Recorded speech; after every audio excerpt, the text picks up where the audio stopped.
Welcome to Keilat Israel, the Reconstructionist Synagogue of the Palisades. We're very glad that you've chosen to take time out of your week and join us tonight for an evening of learning and discussion. Those of you who attended our series last year know that this has been an amazing opportunity for us not only to learn from each other in terms of exploring our traditions, approaches to different topics, but also to be in each other's homes. So for us, this is more than an intellectual endeavor. It's a way of building community, that we've really taken ourselves out of our own spaces and moved into each other's spaces for an evening. Last year, we did a rabbi, a priest, and a minister walk into wherever they walk into and discuss. This year, we decided it was important to expand the conversation, and in large part, that was due to the feedback that we got from you. Be right back. That said, we really want to learn about Islam, and we don't know. And this felt like wonderfully, I'm happy to say, we're all up here happy to say, a safe enough place to really start to have that conversation and to learn what we don't know about and to ask the questions that we want to ask in a space that feels respectful and supportive and celebratory of differences.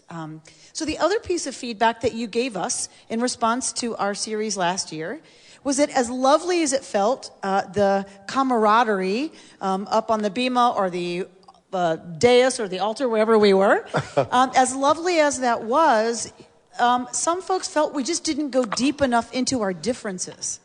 That it felt really good, and there was a really good feeling in the room, which is all fantastic, and that's what we're trying to create and build and celebrate. And we really want to learn about each other. And one of the real important things about learning from what you told us is learning about our differences in that same respectful and safe place. So we're going to ask that you help us stay honest to our mission and our goal, which is to explore our differences and our similarities around these topics. So please ask questions that are a bit more pressing of what you really want to know about differences if I don't do that enough up here. I'm Rabbi Amy Bernstein, Associate Rabbi here at Keilat Israel. And our panel this evening is made up of Monsignor Liam Kidney from Corpus Christi Church right down the road. And That way. And Rabbi Stephen Carr-Rubin, Senior Rabbi of Keilat Israel. Old Senior Rabbi. Old Senior Rabbi. Younger than me. And Mohammed Lakani, who is joining us tonight. So each of them will tell you a little bit about themselves and about where they come from and how they find themselves here tonight. But what our tradition has been at each place that we visit is that the host clergy tells us a little bit about the physical space that we're in so that we can learn not only about each other's ideas and ideals, but also about the physical spaces and what those mean and what they express when a community comes together in its mishkan, in its sanctuary. So I will ask our senior rabbi, Rabbi Stephen Carr-Rubin, to orient you a little bit to the physical space of KI Sanctuary. Okay. I don't need that. So welcome to our spiritual home. I'll be very brief, which will be unlike me. But this is, as you can see, the very construction of this room is different than your typical church or synagogue sanctuary, where usually there's rows of either chairs or pews and then some kind of an altar or some kind of a bima in Hebrew focus, where in a synagogue the ark that holds the Torah scrolls would be and the eternal light would be. We constructed this sanctuary built in 1997, I believe, in a slightly different way. You can notice on the way out, because if you didn't know, you wouldn't notice on the way in. But on the way out, you'll notice that the door where you entered is lower than this floor. That in fact, you walk up a ramp to get up to this level of this sanctuary. And we have created this sacred space as if there is no floor. We're all up together on the bima. We're all up together on the sacred space and sharing that, which is why we are able to have this sort of spirituality in the round. Also because as a Reconstructionist congregation, our focus is on community. And this design of the sanctuary is to literally reinforce community. Nobody can hide, and everybody sees everybody, and we're connected to one another. Number one. Number two, the star that's here, the typical shield of David, Star of David, the Magen David in Hebrew, which is one of the best known Jewish symbols, is constructed and composed of 12 triangles. 12 triangles representing the 12 tribes of Israel. There are also 12 rows that have the names of the tribes of Israel actually on them on the other side. And the colors in the star are taken from the description in the book of Exodus of the breastplate of the high priest. In biblical times, there were 12 stones, each of them representing one of the tribes of Israel. And the architects, when they designed this, researched those stones that are described in the book of Exodus and the colors that those stones could be, and put those colors there in the star on the wall so that it would be a way of connecting, and this whole building really is a way of connecting with our ancient biblical past in a modern setting. The color of the walls, this kind of the wandering in the desert kind of look. The structure itself is both tent-like and also modeled on what were sort of wooden synagogues in Europe as well. This acoustical cloud that's right above me is paired with the flame of the eternal light that's rather large, that everybody can see, that, by the way, is solar powered. The eternal light, as the architects, and we figured that would be the most eternal light we could get, was the sun, the power of the sun. So it's solar powered, reminiscent of the cloud by day and the fire by night that accompanied the Israelites through their 40 years of wandering in the desert. And the rug on which I'm standing is also taken from a description also in the book of Exodus when they were describing the tabernacle in the wilderness. One of the descriptions has to do with the tapestry that covered the Holy of Holies, and it was the description in the Bible, in the Torah, says that it was winged lions of Judah that adorned that. And so and there's a book that I have in my study where somebody recreated models of all of the descriptions in the book of Exodus, and there's a picture that looks exactly like this. And when they said, we're going to create a rug for the center of the sanctuary, what do you want it to look like? I gave them that and said, make it look like this, and here it is. So that we're, again, connected to that biblical past. The ark itself was designed, in case you can't tell, as a burning bush.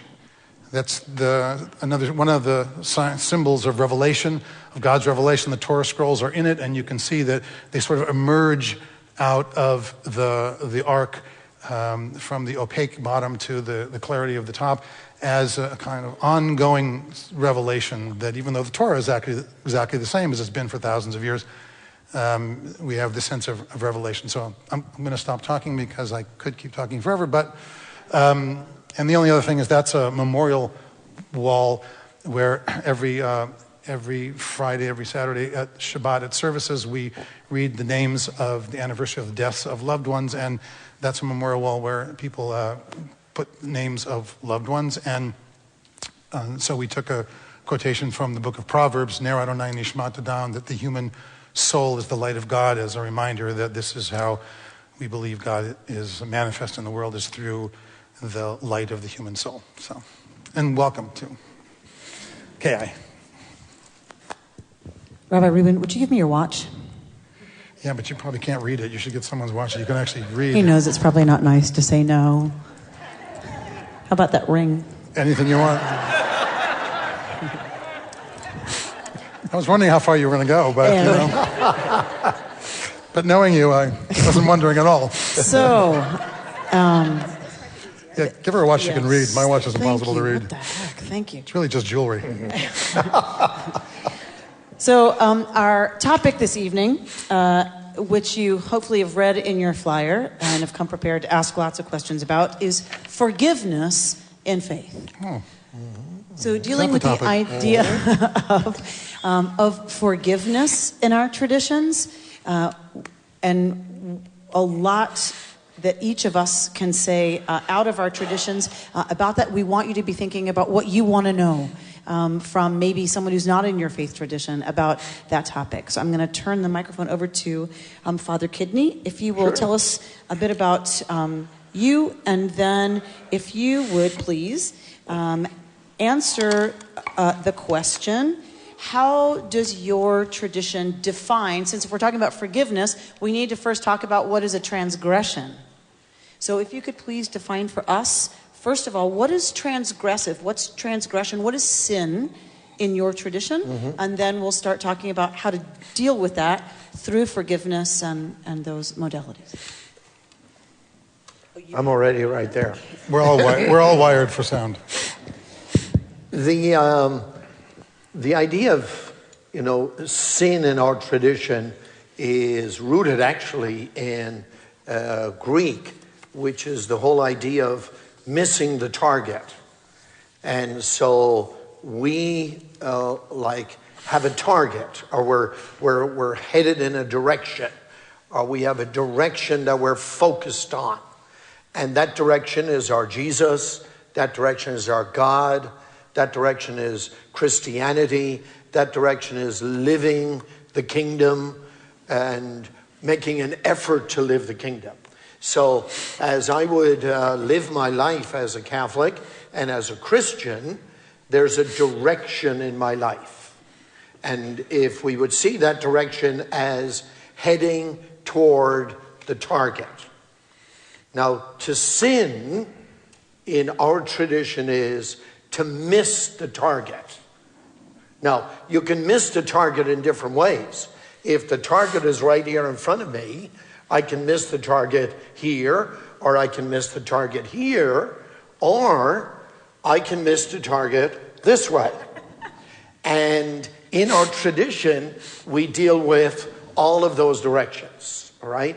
So for us, as we live our lives, and we're heading in a general way towards the target, we're in good shape. If you can imagine a river flowing. So if my life as a Catholic and as a Christian is the river, my river is flowing toward my target, which is my God and my Jesus and the kingdom as given to us by Jesus. So that's happening. My river is flowing in that direction, even though I may take a few little springs off to the side every so often. But I'm still headed in the same general direction. That's one kind of sin. And then the other kind of sin is the river is flowing that way towards the target, but I'm headed this way. That's a whole different kind of sin. So in our Catholic tradition, we would talk about the sins like going off in little tributaries on each side. We would call that venial sin, which is not a big deal. That's the small sin. And when we call heading in the other direction, we call that mortal sin. And the idea of mortal sin is it's deadly sin. It's a sin that describes death in the sense of it is the death of a relationship, and it's the destruction of a relationship between me and God and me. So when you think about sin in our tradition, you basically think about the idea of missing the target and the idea of it's all about a relationship between me and my God and me. So that's kind of a general little thing. The Prophet Muhammad, may peace be upon him, he was once asked, Mal bir, what is goodness? Wa mal itham, and what is sin? So the Prophet Muhammad, may peace be upon him, said, Al bir, goodness is that you have good character with others. And sin is what comes in your heart as something is incorrect, something is wrong, and you would not want people to know that you did that. So sin is something that your heart will tell you. Allah has given us this heart, and it is an amazing creation of Allah. And the heart inside, it tells you that what you're doing is right or what you're doing is wrong. So this is ithm. Now, there are sins that a person can commit against God, and there are sins that a person can commit against people. Both are wrong, and both should be abstained from. But the sins that are committed against God, we are dealing with a very merciful and a very forgiving God. And when a person regrets and repents and tears up and says, "Oh God, please forgive me, I have wronged," Allah forgives. And in one of the narrations it comes, لَوْ بَلَغَتْ ذُنُوبُكَ عَنَانَ السَّمَاءِ. The Prophet Muhammad, may peace be upon him, said that if you were to do so much sin that it would fill the ground and it would reach up to the clouds, and then you tear up, and then you ask forgiveness, and then you repent, Allah has no difficulty in forgiving everything as far as the sins are concerned which are against God. As far as the sins that a person does against mankind, those are very difficult. A person, of course, will ask forgiveness. A person will, of course, repent. And he will make a firm intention that he won't go towards that. But the problem is he needs to get that forgiven from that person. Whatever he has transgressed against him, for example, if he stole, he needs to get that money back to him. If he has done something major, then he needs to get that back to him. And if he can't in this life, then in the next life, on the day of judgment, that other person will have full capability over his good deeds. So someone asked the Prophet Muhammad, may peace be upon him, that who is the most destitute person? Who is the most destitute? A pauper.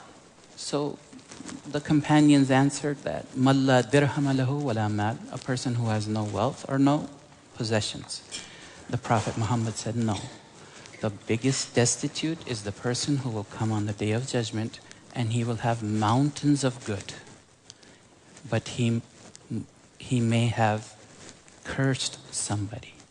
He may have looked down at somebody. He may have hit somebody, or he may have done some type of wrong to somebody, and they will get their share from his good deeds. And if he runs out of those good deeds, then his evil deeds, their evil deeds will be given to him. So he was destined for paradise, and because of the sins he committed against man, he will be destined for hellfire. I hope that's...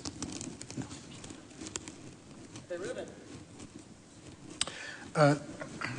I love the similarities in all of our religious traditions.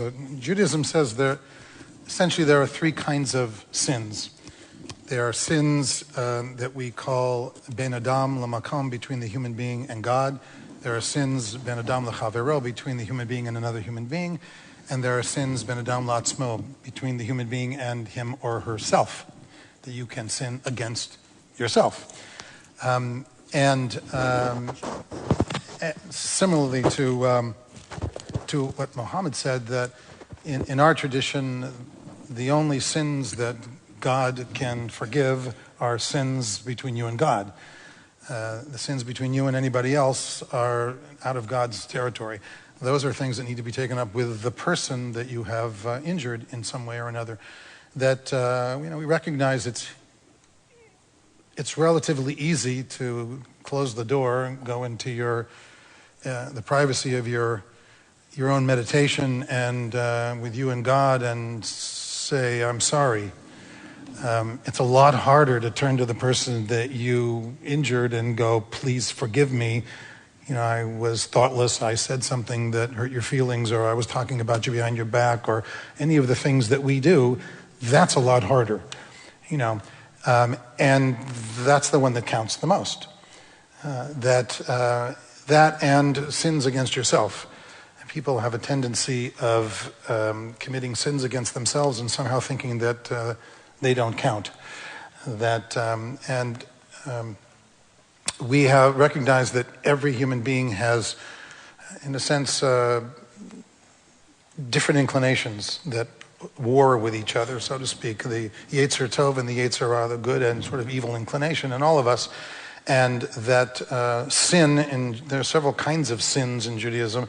The most typical sin is exactly as Father Kidney described, which is the idea of missing the mark. The Hebrew word chet for sin literally is an archery term that means you missed the mark, and it's going astray from the right path, which is why in Hebrew and Jewish tradition, the Jewish law, the correct path of how to act as a human being is called halakha. It's the way. It's following God's way, and recognizing that each of us, all of us, make mistakes in life, which is why in our tradition we have our High Holy Days and Yom Kippur, the Day of Atonement, and every year an opportunity to push the reset button and to both ask forgiveness for the transgressions that we've done against God, and hopefully to go to the people that we've hurt and ask for their forgiveness as well, and to treat ourselves, where everyone knows the biblical commandment, ve'ahavta l'reacha kamocha, you should love your neighbor as yourself, but most people forget that the end is as you love yourself, and that what you're supposed to do is love yourself and be the kind of person that your neighbor would then want to have you love. So that's... So would each of you talk for a moment about who does the forgiving in your tradition? Who are the parties involved in forgiveness? And how do those parties forgive? Like how does that look in each of your traditions about who's involved in forgiveness?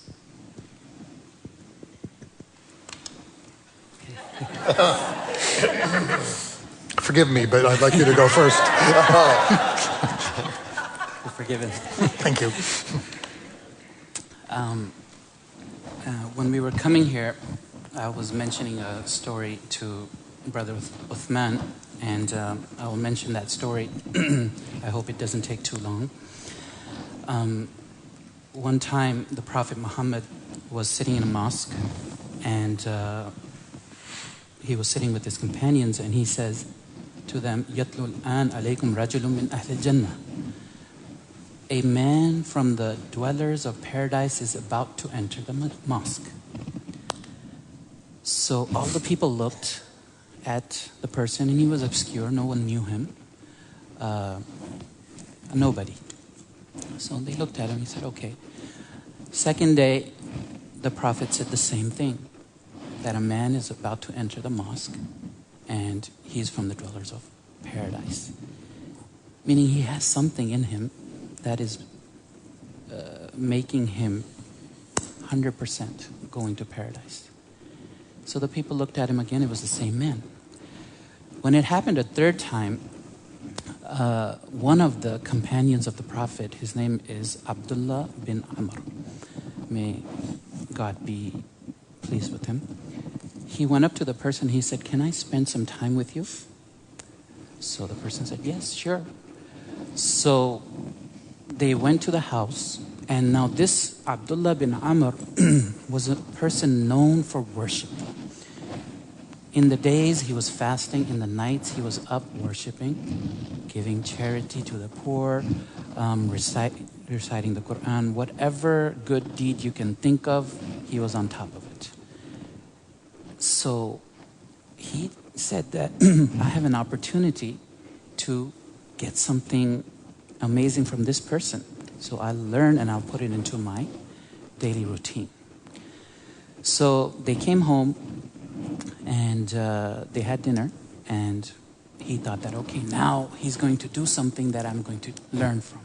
The person got ready for bed and went to bed. So he was dumbfounded. He said, whoa, he goes to sleep at night? He doesn't worship all night? And I do? So he said, okay, maybe, he fasts a lot. So he'll wake up early and he'll have his little food, and then he will fast the whole day. So the person woke up, prayed, and then went to the mosque, made his prayers there, came back, they had breakfast. So no fasting and no waiting, spending night in worship. So he said, okay, maybe this person was sick, he wasn't feeling well, he couldn't do it this night. Maybe the next night. Next night, nothing happened. Day, nothing happened. For 3 days, nothing out of the ordinary, just a regular worshiper. So he went up to the man and he said, look, this is the deal. The Prophet said this about you, and we were all intrigued, and we wanted to see what is in you that, that you're getting this declaration of the Prophet. He said, Ma huwa illa ma ra'ayt. It's only whatever you see, that's all I have. So he was very disappointed and he was about to leave. He said, except one thing. Except one thing. So he said, yes, what is that? He said, whenever I go to sleep, I clean my heart from all malice, all enmity, all hatred. Any filth in the heart, I take it out, I forgive everyone. I forgive. And then I go to sleep. So he said, هذه التي بلغت بك. He said, this is the reason. This is why you have attained what you have achieved. And this is something that we don't have the capability of. So a heart that forgives, a heart which is pure and clean, this is very beloved to God. And even, a lot of people might think that I will do this deed, that deed, and people are busy in doing many, many good deeds. And they sometimes don't focus in the heart. And their character with others might not be where it should be. The heart might not be as clean. So when you are doing that worship, God is focused not only on that worship, but He's focused on your heart. How is that heart? So if the heart is clean, then of course the reward is more. But if the heart is not clean, then the same consequence. So when a person forgives, this is very beloved to Allah. And of course, what I'm understanding from the question, God forgives. And we have some traditions that, even on the Day of Judgment, there will be people who will be given this opportunity to forgive. Like I mentioned, the narration that, a person, God can only forgive what has been a transgression against him. But as far as the people are concerned, the people must forgive. So on the Day of Judgment, we have many narrations that Allah will ask that person that this is the paradise, and He will look at the paradise and it will be an amazing, sight. He said, this is paradise for someone. So the person will ask, who is this for? A person who can pay the qima of it, the value of it. So the person will say, who can pay the value of this? So God will say, you can, by forgiving your brother. So he said, I forgive everything. So God will tell him, take him by the hand, the one that transgressed against you, and both of you go into this amazing Jannah, in this amazing paradise. So God has the ability to forgive, and the people have the ability to forgive. Of course, you have to be just, but forgiveness is greater. You know, like Mahatma Gandhi said that, to forgive, if I can remember correctly, forgiveness is a trait of the strong. The weak cannot forgive. So you have to be strong to forgive, and it's above taking justice.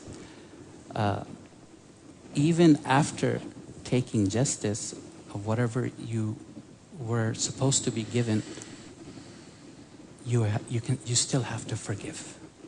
And I hope that answers the question. So in Islam, when you sin against another human being, when you transgress against wrong another human being, you go to them to ask forgiveness. Yes. And that should, and in Islam you're taught that you should grant that forgiveness to someone who's wronged you. Exactly. Then one goes to God, right, to ask forgiveness. I'm hearing that there's another category, which is some at the day of judgment, that if you haven't forgiven someone here on earth, so there's another category of forgiveness that can happen after this lifetime between people.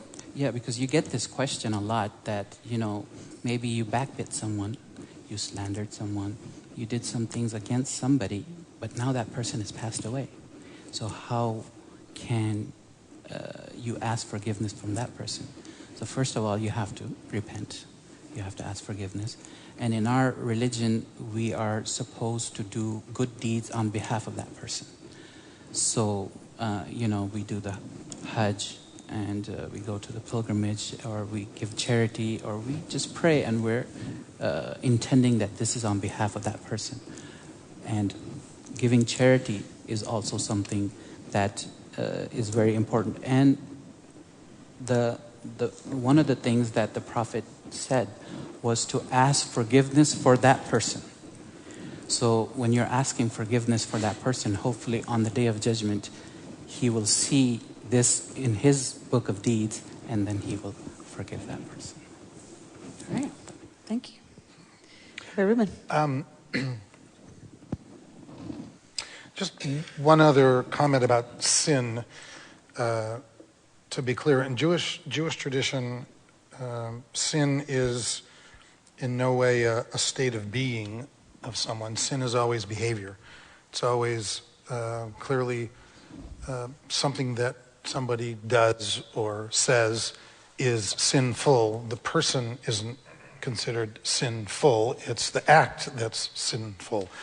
And therefore, there's always the possibility of repentance from the act and doing whatever you can to repair the damage that you've done to yourself and to others, to God, by your actions. I would say that the sort of the best known, perhaps, Jewish biblical model of forgiveness is Joseph. That everybody knows the story of Joseph, and from the Bible, of his brothers selling him into slavery, thinking they were going to kill him, putting him in a pit, selling him off to slavery. And of course, when they're eventually reunited and Joseph is, in charge of all of Egypt and has all the power, and there were his brothers in front of him. And ultimately, when he breaks down and announces to them, Ani Yosef, that I am Joseph, your brother, and they are terrified, appropriately, because here's a man with all the power, and the last time they saw him, they had sold him into slavery. And Joseph famously says to them, I know that what you intended was for harm, but God intended this for good, and I forgive you for that, because if you hadn't done that, I wouldn't be here now in this position to be able to save you, your lives, and in fact, everyone's life. that I was here for a purpose. And in a sense, it's it's a fantastic human quality that we often call 20/20 hindsight.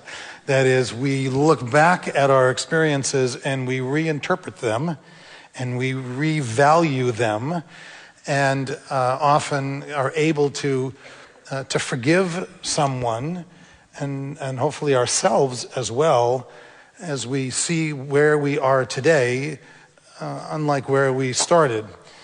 When we were younger, or when we were more foolish, or when we did whatever, that if we hadn't done this and we hadn't done that, even the silly things and the foolish things that we'd done, we wouldn't be where we are today, in a position to do the kind of contributions that we're able to do, or have the kind of relationships that we're able to have. Because I believe that human beings are fundamentally meaning makers anyway. That's what we do. We make meaning out of stuff and experiences, and that we have the opportunity to take our lives and the actions of others, even those that had an original intention that wasn't positive, and through our own forgiveness, like Joseph's, change the world. Through our own forgiveness, change them.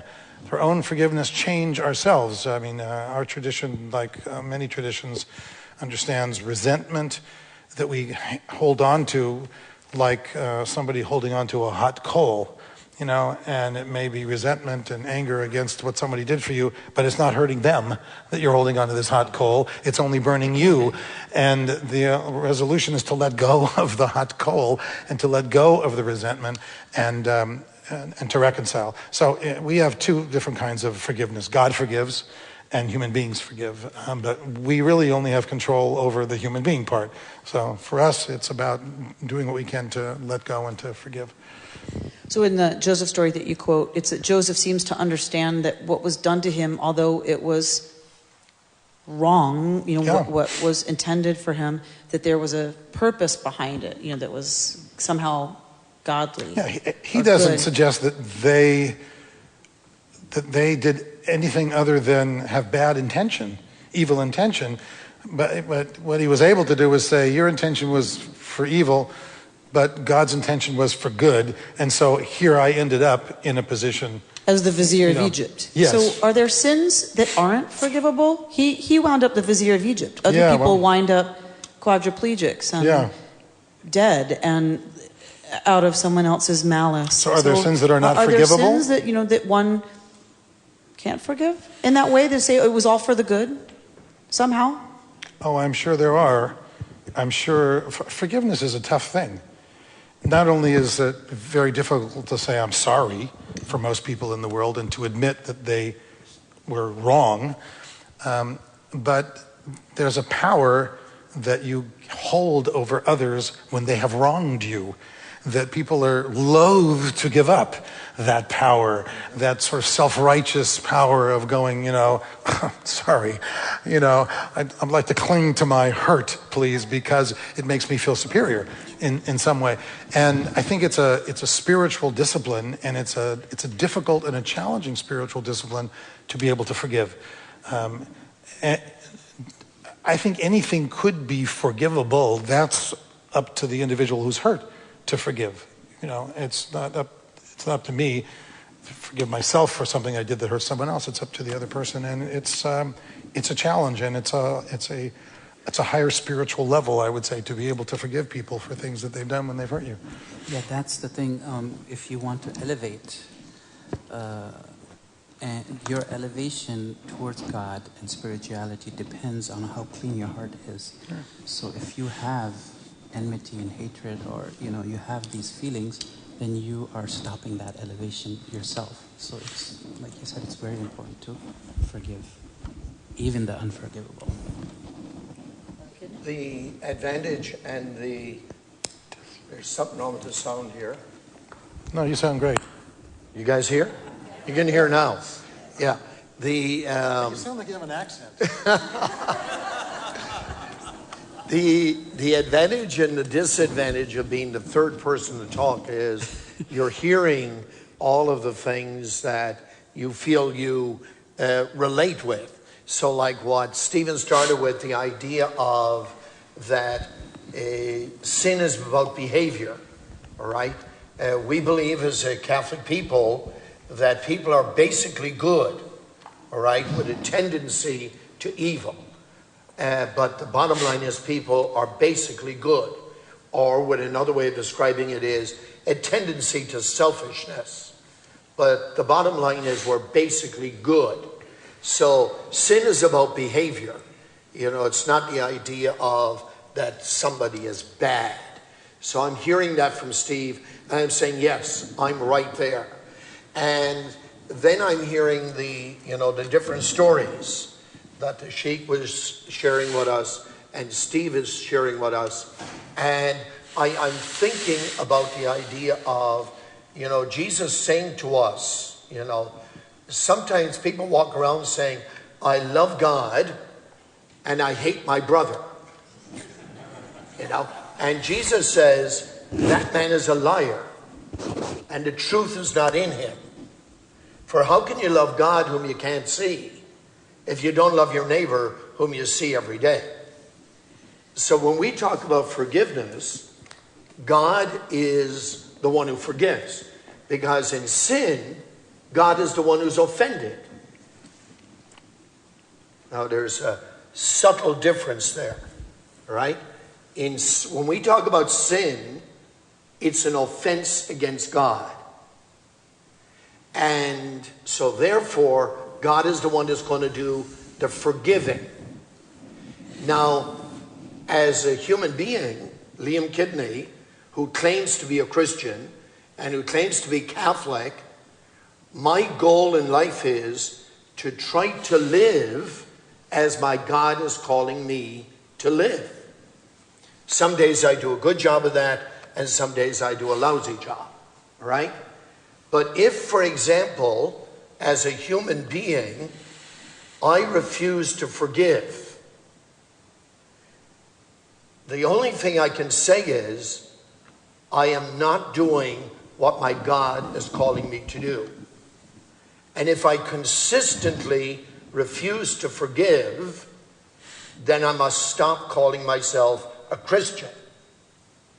Because I am called by my God to imitate the God who is the unconditional forgiver. So in Christianity, our God is an unconditional forgiver and an unconditional lover. And the challenge to me is to be an unconditional forgiver and to be an unconditional lover. Now, I am not God. And let me tell you, the more you know me, the more you know I'm not God and I got a long way to go, let me tell you. But every single day I struggle to be more like what my God is calling me to be. So every single day I struggle to be more like my Jesus, which I'm called to be. So when I find it difficult to forgive somebody who has damaged my reputation in some way by speaking about me behind my back, and I know who they are, and I go into prayer, all right, and I know my God is challenging me to forgive that person. And I struggle with that. But I know what I'm called to. I'm called to forgiveness. Now, the second aspect, as regards who forgives who, which was your original question, in early Christianity, for the first 300 years of Christianity, the early Christians, which were a very small group of people, and the vast majority of early Christians were Jewish, right? Because Jesus was Jewish. Jesus was born a Jew. Jesus was born a Jew. Jesus lived as a Jew. Jesus died as a Jew. The guy who hung on the cross was a Jew. Jesus It's always the way, That's just the way it always is. So you can relate to that. And Jesus never heard the word Christian. He definitely never heard the word Catholic, all right? And so when we look at the early Christian community, which were mostly Jewish, that Christian community in the first 300 years, when they would get together to celebrate our Eucharist, which is our celebration of thanksgiving to our God, all right?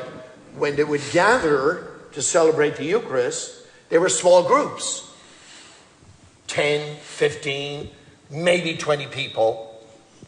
The first ritual of the Eucharist was a public confession of sin, where everybody in the group went around the table and confessed publicly to the whole group their sin since they were last together, whatever it would be.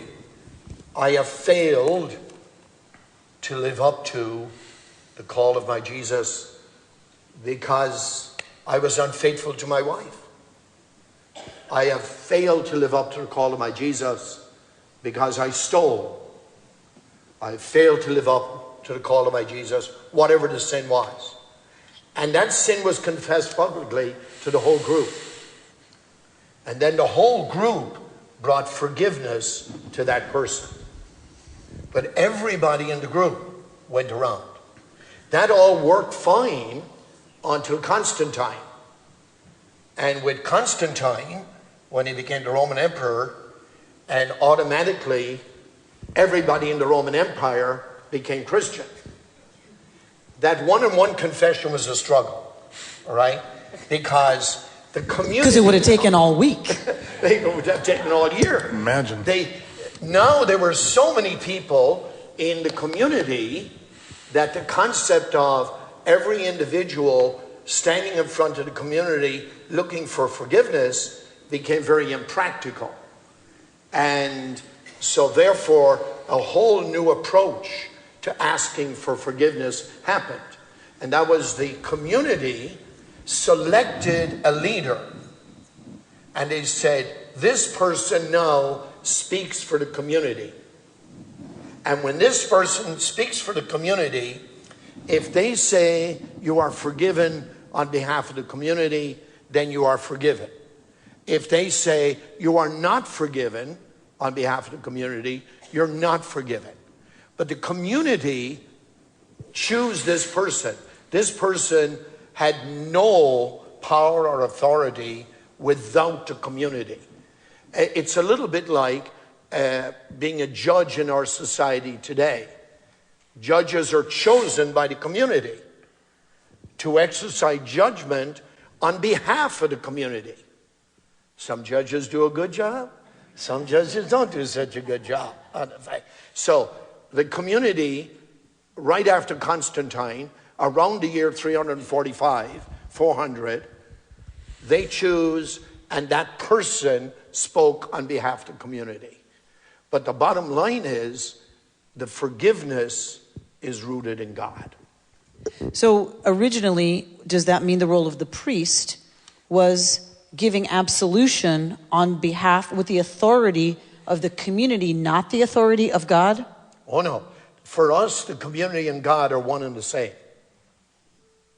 Could you explain about original sin? So that's the other place I was going to go. That's a whole other one now. So we talked about it as a behavior and not a state. I'm not letting you not go there. But we know that original sin seems to be a state rather than a behavior by the person. And the question is? So if sin, as you defined it, is behavior, then and not a state, then how is one in a state of original sin coming in to the world when one hasn't done anything yet? It's the term original sin means the original sin, right? And for us, in our tradition, the original sin was the sin of Adam and Eve, all right? We all know the story, I think, where Adam and Eve are in the garden and things are going wonderful and they're having a lovely time and God is having But they're hungry. And God is having a little chit-chat with them and saying, you know, it's all yours and we love you and everything's going great. You know, now stay away from that tree over there because, now does everybody understand this as a story?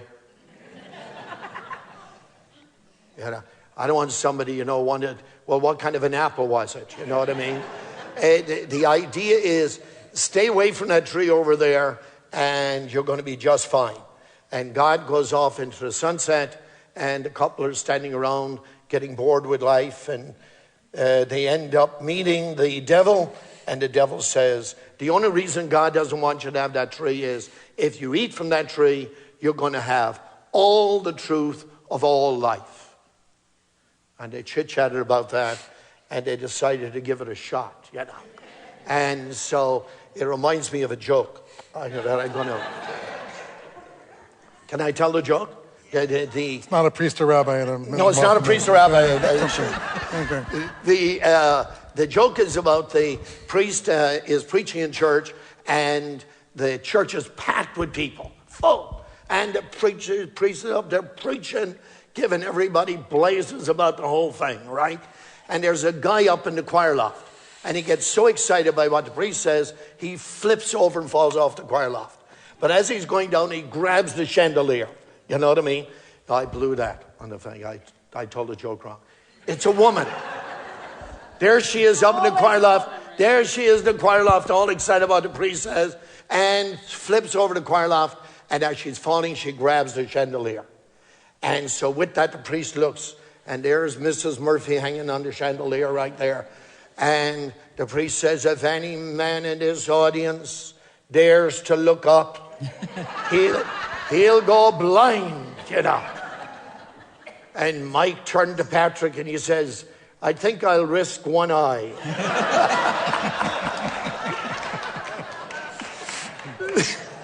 Where did that come from? I have no idea. Adam and Eve. That was the Adam and Eve. Adam and Eve. Something about temptation. That's right. It's about the temptation. Something about temptation. So there we are. Eve says to Adam, I think I'll risk one eye.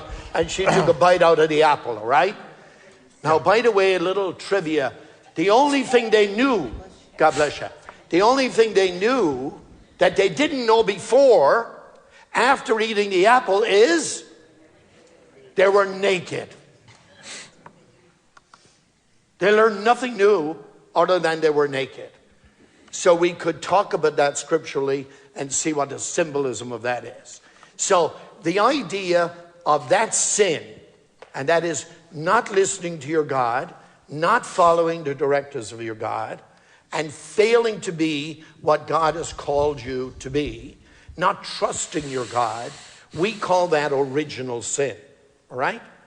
Now, that concept, according to Augustine, now remember, Christianity was 400 years old when Augustine came on the map. All right? So when Augustine came on the map, Augustine was the one who created the term original sin. And for 400 years in Christianity, that term was not used. He was a very unhappy man. He was a very unhappy guy. He was not a happy guy. Even though he was, well, we won't get into Augustine. All right. And so Augustine created the term original sin. And the concept is, in Christianity, in the Catholic Church, all sin is social. There's no such thing as private sin. All sin is community. So when somebody sins in the community, the whole community is less, because the whole community has been affected by the sin. So with Adam and Eve's sin, the whole community, the whole world was lessened by their sin. The world as it was and the world as it is today. We are lessened by their failure, and we call that original sin. The effect that their failure has on us is called original sin. So just theirs. Yeah, when we all start sin is social, and we're all, I'm assuming, less whenever sin is brought into the world. That's exactly right. But their sin is the only social sin that touches everybody. Oh no, all sin touches everybody. So, but Adam and Eve, there was the original sin. They were the first. Okay. We've had a few sins since then. On the fact, you know, so one or two. So, but all sin, lessens everybody.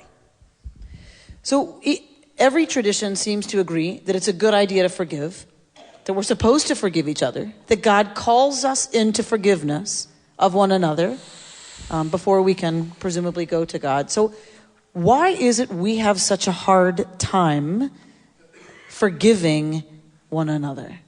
Not just interpersonally, but as peoples, as religious traditions, we have a really hard time forgiving each other.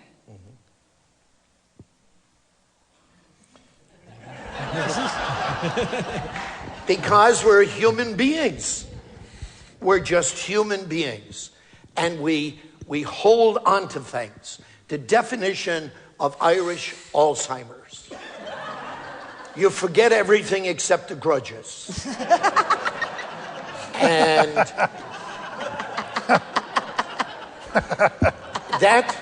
the problem is that's not just the Irish, all right? The problem is that's all of us. I remember talking to some fourth graders and chit-chatting with them and saying, hey, you know, do you guys get mad at each other? Oh, yes, Father, yes, yes. Kind of thing. And I mean, how mad do you get? Well, I won't talk to her. On the phone. And so, like, there's somebody who gets so mad at them, you won't even talk to them. Yep. So, how long was the longest you ever didn't talk to somebody? 20 minutes. Now, for a kid, that's a lifetime. And I said to the kid, you know, the problem is adults don't talk to each other for a lifetime. And so, why is it that we human beings will literally, not just in life, we pass it on to generations? Like, I remember growing up in Ireland and my mother saying, no, we don't talk to those people. Why? We just don't talk. We don't talk about it, so we don't. We don't talk to them, and we don't talk about it. And then you're looking at those people going, why don't we talk to those people? Right. You know, because as human beings, that's what we call, we're born basically good with a tendency to this, who knows, selfishness or preservation or whatever. So I think it's human beings. Mohammed? In the Islamic tradition, we have two enemies. Main enemies that God is talking about over and over in the Quran, and it also comes in the prophetic traditions.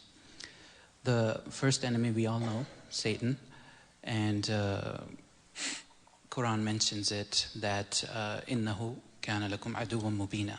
He's a clear enemy of yours. The enemy that God highlights in an amazing way in many parts of the Quran is something that's called the nafs.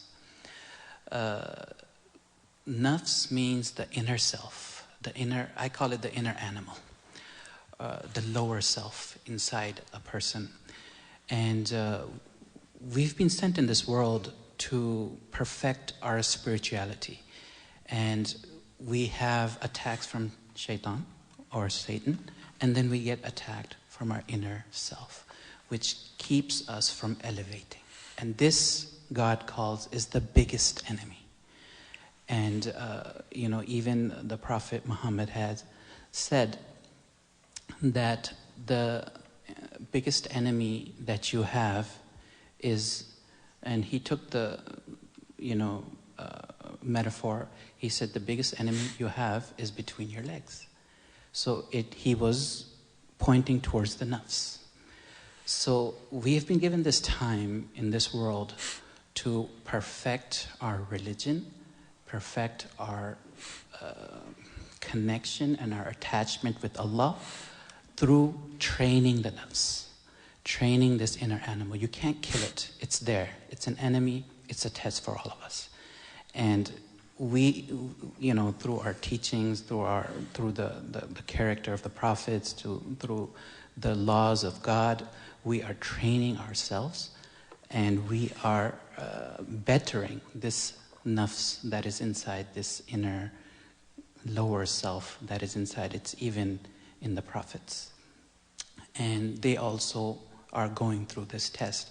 So when a person is not forgiving, he's basically listening to his animal inside. He's listening to his lower self, and he's keeping that grudge, and he's keeping that animosity. And basically that is the hindrance that is between him and him elevating towards God.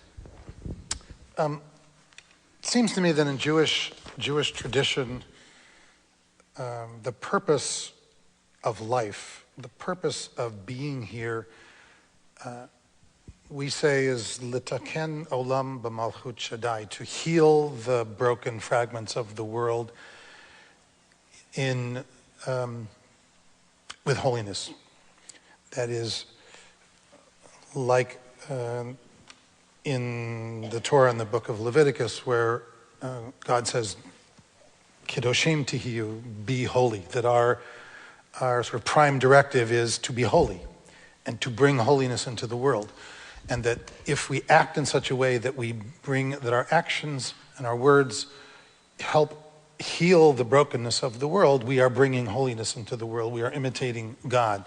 We are, by definition, being compassionate, forgiving, merciful, caring, loving, just, the qualities that we associate with God in our prayer, in our worship, in our services, are qualities that we are supposed to imitate in our own lives, and in so doing, bring that sort of healing to the world. And that forgiveness is one of those hurdles that we have to jump over, that we have to overcome in order to be successful at our job, our task of healing the world. That if you don't forgive, there can't be healing. Mm-hmm. I mean, forgiveness and healing go hand in hand. And if you see our very purpose of life as healing, then you know that forgiveness is one of the tools that's essential to affecting any healing. Otherwise, you end up with lots of open wounds running around the world, and that's the opposite of healing. And I'm sure all of our traditions pointed out, because it's so difficult, because it's such a hard thing for human beings to do, to forgive. It's hard for humans to forgive themselves. It's one of the hardest things to do. We carry around, we walk through life like with a ball and chain tied to our feet. We drag all of our sins and transgressions of the past with us. Even if someone else comes to us and says, you're forgiven, most of us still don't let go. Because we in our hearts know, I did this, I did that, I did this, I did that. I think we're hardest on ourselves. And that one of the greatest acts of healing is the act of self-forgiveness, of allowing ourselves to recognize that we all screw up and we all make mistakes, and that's the nature of what it is to be a human being. And all you can do is the best you can do. And to use the rituals, customs, the holidays, the festivals, the ceremonies of each of our traditions to affect that self-healing, so that we have the strength, as Muhammad said, to be able to forgive others. I would want to support something that Steve just said. It just touched me. That, like when I hear confessions, which is a formal ritual in our Catholic tradition where individuals come one-on-one to be forgiven in a formal ritualistic sense, me as the representative speaking for the whole community, when I will be with the person and sharing and interacting, and then if I get a few moments of silence after bringing them forgiveness and they leave, and it's definitely the Holy Spirit, I'll begin reflecting on that I need to let go of some things in my own life, my own weakness, my own sin. Even though I go to confession and my confessor will bring me forgiveness, I'm convinced of God's forgiveness. I'm not always convinced of my forgiveness and the challenge to forgive myself and believe that I am truly forgiven. And worthy and worthwhile. That you are worth being forgiven. You know. And that, I think that idea that Steve just said, I think when you have somebody as a human being who's struggling to bring forgiveness to somebody else, my experience is they have a huge struggle about their own self-forgiveness of something in their own lives. So the non-forgiveness of somebody else is rooted in the self-forgiveness of something within them. We want to open it up for your questions. So is there someone who has a question for our panel?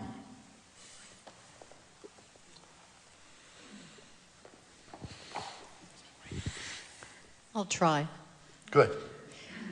I was thinking a lot about the concept of forgiveness on many levels, and I started to think about Lance Armstrong. And I started to think about that as a discussion for the charity and the people who feel so badly, and that whole charity is now, I don't know what word to use, but it isn't going to exist, or whatever it will transform into. And all the people who are saying what a terrible travesty to how he represented himself to everyone. And I guess my question is, and there's discussion about these heroes and heroines for children, for adults, for athletes, for movie stars, for etc. And we live in this city where there are so many of those people in Bollywood, Hollywood. And then I think about the concept of moral integrity.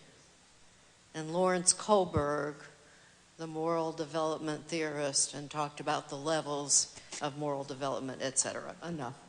So do you have a question you want to ask them? Yeah, just it's thoughts. It's like people, what do people think? It's for discussion. So do you want to comment on what happens when our heroes and heroines turn out to be fallible and sin against the community that can't really, how do you deal with forgiveness there? When it's that large. Well, I would say, first of all, it goes back to your questioning me about, why do we have such a tough time forgiving? We're talking about human nature. We're talking about human beings. We're not talking about puppets. And we do tend to put people up in pedestals. And for whatever reason, rightly or wrongly, deservingly or not deservingly. And sometimes people set themselves up on pedestals. And the higher the pedestal, the bigger the fall. Like if you're just kind of, whoever, Joe Blow in society, and you fail, there's a fall. But if you're a public person in society, the fall is much bigger. So like we hold our politicians to a higher level sometimes. Not an unusual level. We hold ourselves to the same level, but we expect them to be different. We do that with our clergy. We expect our clergy to be different, all right? And what we do is... In a good way, right? In a good way, yeah. In a good way. And when we find out that they're not, when we find out they fail, that like our priest, is an abuser, or we find out that our minister has been unfaithful to his wife, or our minister or rabbi has a child outside of marriage, and we hear those things, those are big falls now. They can happen to anybody. And sometimes our heroes disappoint us and they let us down. And dealing with that is a huge challenge again. Why? Because we're human beings. And the question is, what are we challenging ourselves to? Can I also add to that, maybe? Please, please. We are humans and we will sin. And we're told in the Islamic tradition that hate the sin but not the sinner. So we are allowed to hate the sin. And there are many sins being committed. And we also look at ourselves and we feel that we are sinners also. And we hate the sin that we do. We hate the sin that others do, but we don't look down at anyone. We don't judge anyone. And the main reason for that is one of the sayings of the Prophet is al-ibratu bil khawatim. What matters is the ending. What matters is what the person ended on. So sometimes a person chooses the wrong path. He comes under sin or he comes under some type of transgression. But his repentance is such that at the end of his life, God gives him this opportunity and he changes his ways and he becomes maybe a saint. So if we want to elevate as God-fearing believers, then we cannot hate the sinner, but we can hate the sin. I will just, I hope we don't, a little event that comes in my mind. At the time of Moses, there was a person that the community had kicked out because of all the transgressions that he had done. Too many sins, and they were such that they just had to kick him out of the community, and he was living in the jungles. At the time of his death, he died. Moses the revelation comes to him that go and attend the funeral of my beloved slave who is in that place, and tell the people in your community that whoever has a huge amount of sins, they should go and attend in that funeral, and I will forgive them all. Right at that funeral. So when the people, they came in multitudes, they come there and they see it's that same sinful person. So they said, "Oh, Moses, what is this? You told us that there's some righteous, saintly person and we're coming to his funeral and this is the person.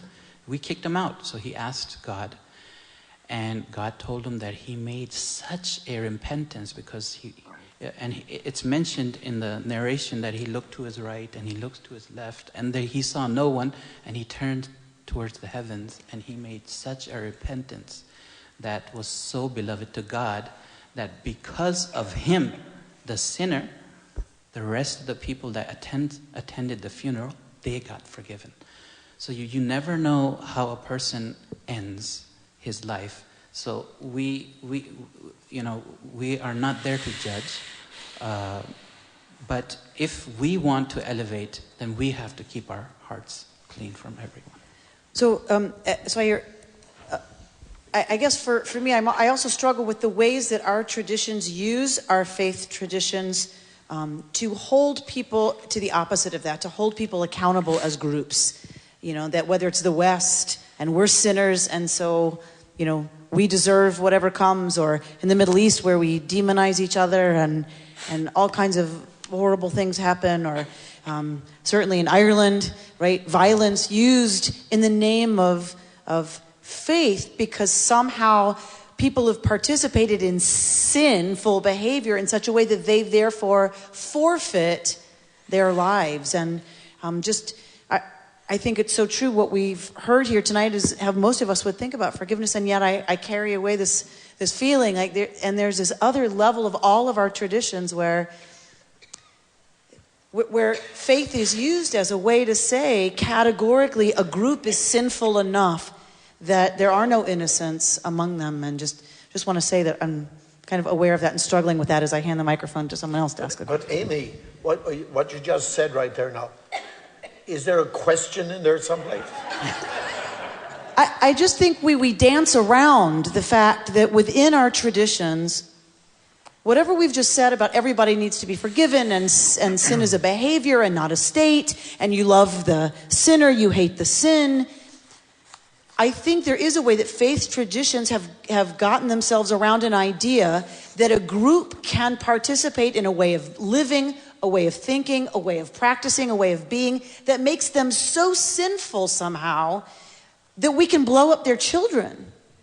I just whole groups. That's not justified by a faith tradition.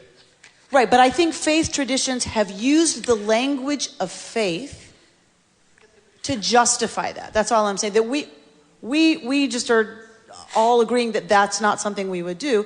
I do think faith traditions have used that language of sin and sinfulness to do things that... I would say everybody recognizes that one of the challenges that we all face is that language is public and public property. And therefore, anybody can take it, and anybody can use it, and anybody can twist it, and anybody can misuse it, and anybody can abuse it, and anybody can stand up and say, I'm doing this in the name of, and claim any of our faith traditions and blow somebody up. And somebody, in fact, lots of people have, in the name of all of our faith traditions, blown people up, and blown children up, and done all kinds of things. And still do, and say that they're doing it in the name of our various faith traditions, even though those of us sitting here would say, wait a minute, you can't, that's not what my faith tradition teaches. You can't say that you're doing that because Judaism teaches this, or because, Jesus would want you to do this, or because Muhammad would want you to do that. But people do.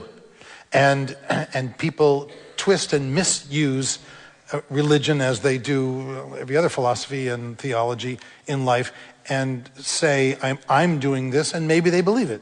And maybe they are believers in their own way, and they think they're being authentic. And I think one of the challenges are that life is messy and complex, and everybody doesn't agree that if you call yourself a Christian, a Jew, a Muslim, or something else, that here are the boundaries that you have to operate out of.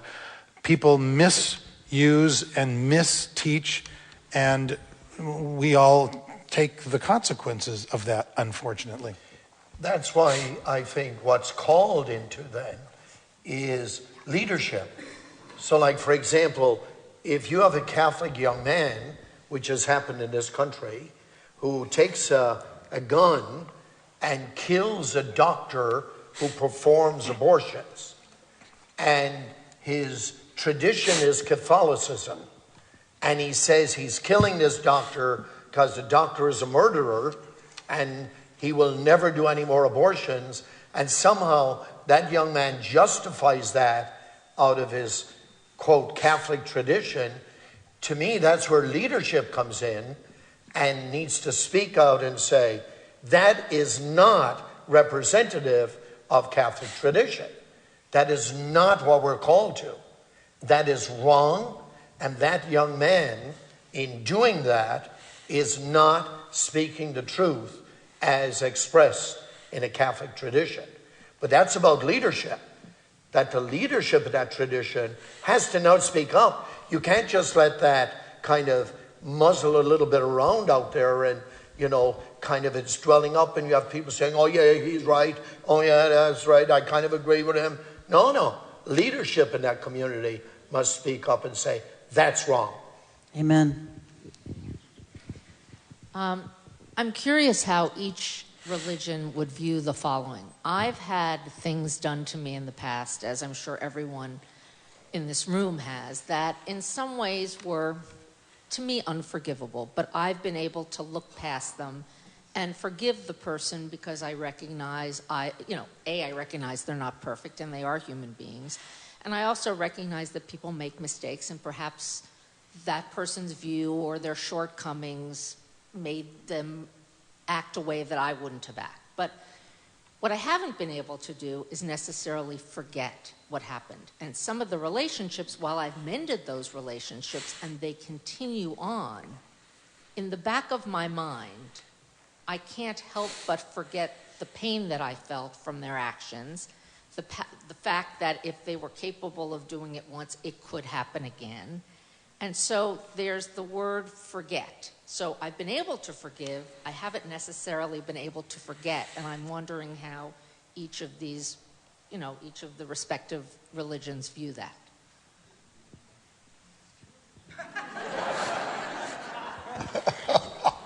Yes.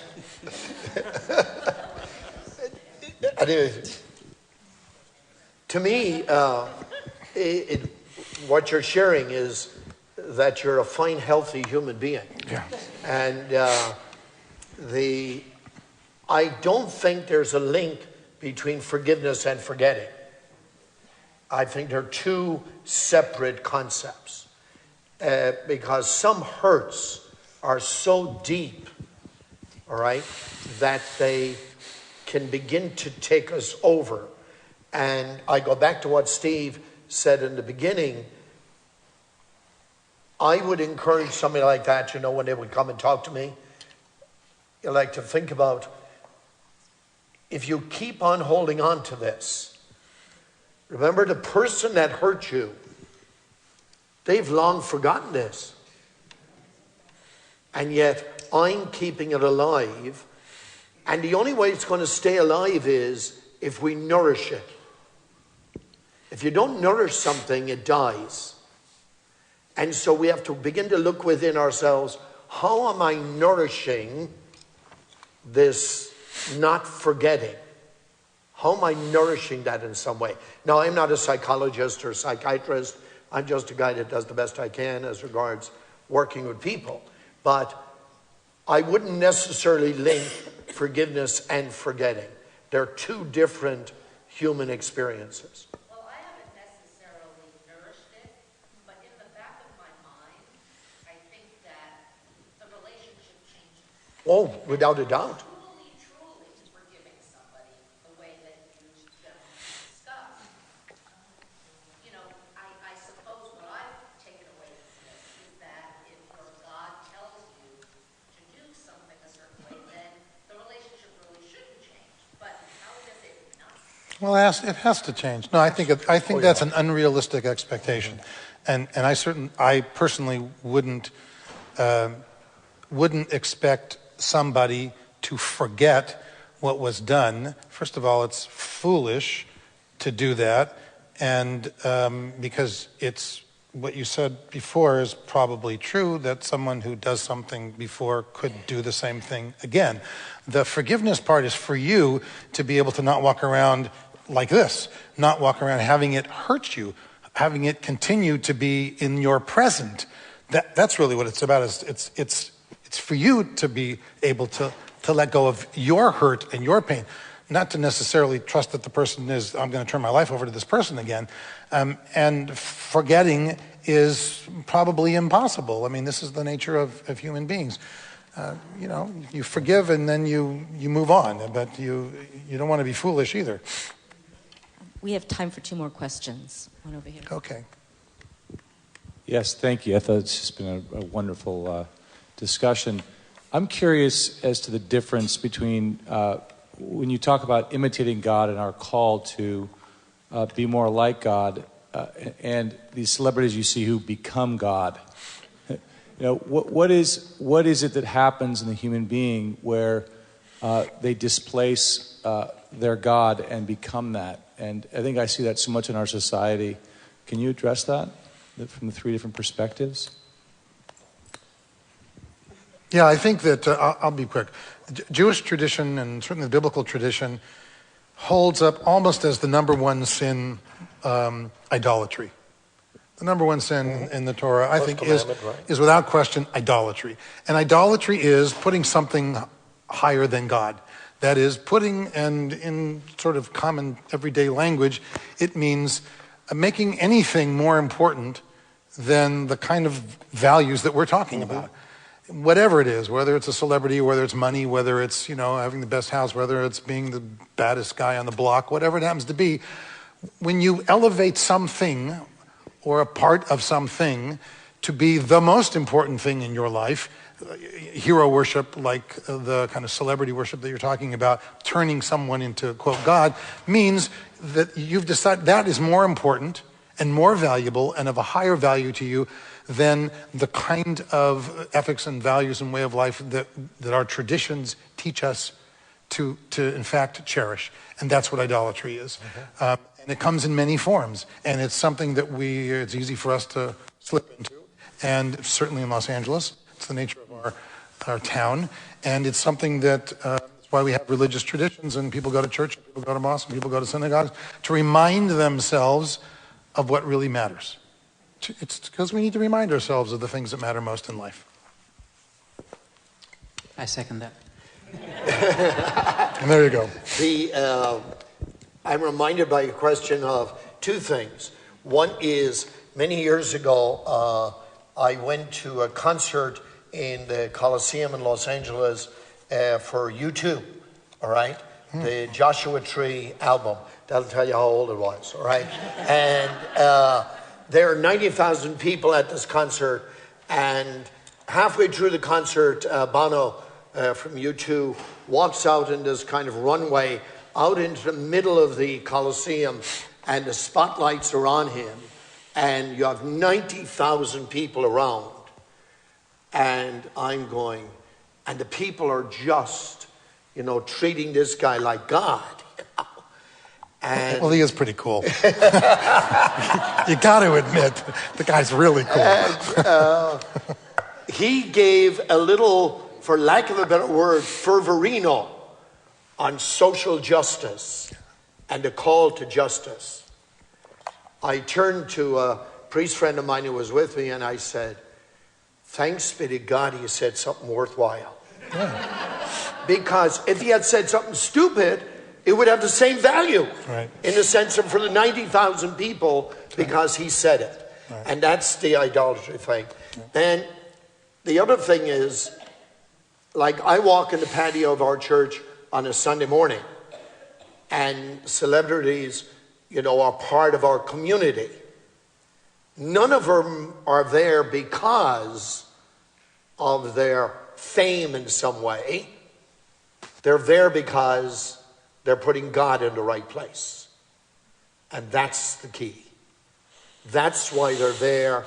They're not there hoping somebody's going to see them on the patio of the church with their kids. They're there because they want God in the right place, and they want their kids to have God in the right place. That's the challenge.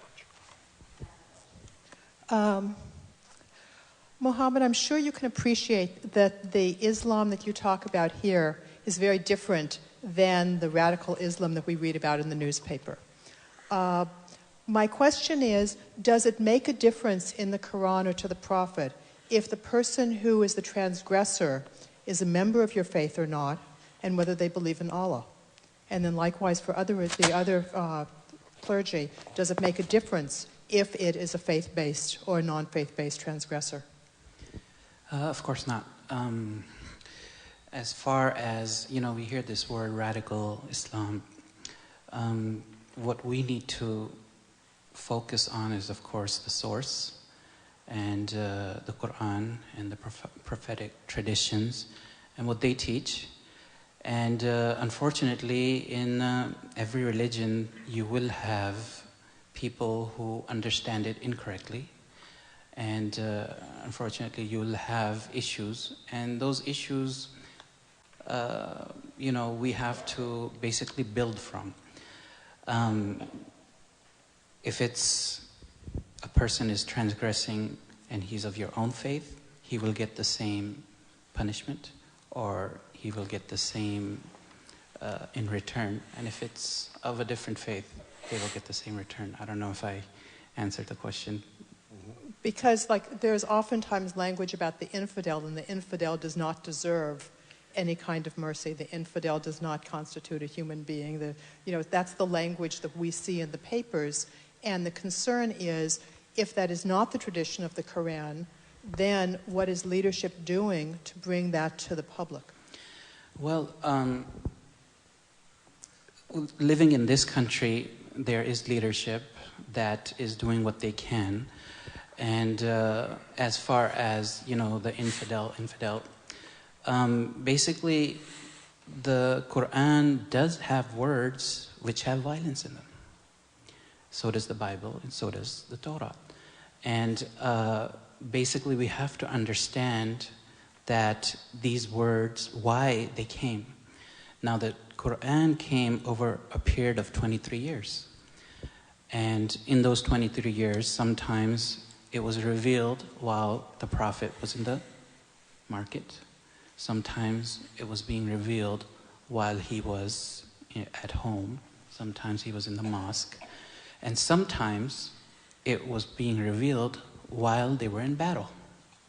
So the verses that are coming are according to the situation they're in. So if a person is in battle, the verses are going to be of that sort. But we cannot take it out of context. Now, the surah or the chapter that, it comes in many of the debates and many places, it's the 9th chapter, and it's called Surah Tawbah. And the 6th verse where it says, kill them wherever you find them. So we do teach this to our children. And I was just teaching this a couple days ago, actually. And then I asked them that, what do you think about this verse? Why is it there? Why is it coming? So then you have to explain the whole context. That, the Muslims were driven out of Mecca. And they left their homes, they left their businesses, they left their lands, and they were, persecuted and massacred and tortured. Now after a few years, they came back to Mecca. They came back to their city. And there was a peace treaty. And in that peace treaty, it's one of the few times in history that people have come back to their land and there's no violence at all. Zero. They came back and they settled, and the prophetic tradition says that the Prophet came and he was on his camel and his head was down like the most humble servant. And he said the words that Joseph said to his brothers, "La tathriba alaykum al-yawm." There will be no transgression against you. There will be no difficulty on you on this day. So they come back, and now they're in their land, but the peace treaty was broken over and over and over and over again. And there were assassinations on, the assassinations were trying to be made on the Prophet and many other things. So this chapter starts out with Bara'atun min Allah, the first verse where it says, now the obligation of your treaty that you had on you, it's finished. And now, the verses of war are coming because now they're at war. So we have to keep that into context. We can't take this verse and put it, a person comes into a cinema and he starts acting on that verse, because that's not the context. It was at that time, in that period, for those people. And it came down, and we learn a lot of rules as far as treaty is concerned, and as far as the Prophet coming, and there was no violence, so we have to teach this. But in the same time, the war was also there, and we also have to teach that. But we can't take that out of context. Having said that, now we have people that have a wrong understanding of that. And you will always have people that are ignorant. And, like you said, there has to be voice, there has to be people, there has to be, scholars up there, and they are. They're trying their best, and I think they're succeeding, but the media magnifies those places where they're not. So we only see what the media is showing us, but if we were to travel the world a little bit, then we will see something else. Thank you for being a voice of peace. Take this from me first. Oh, thank you. So we want to thank our panelists for being willing to share so openly.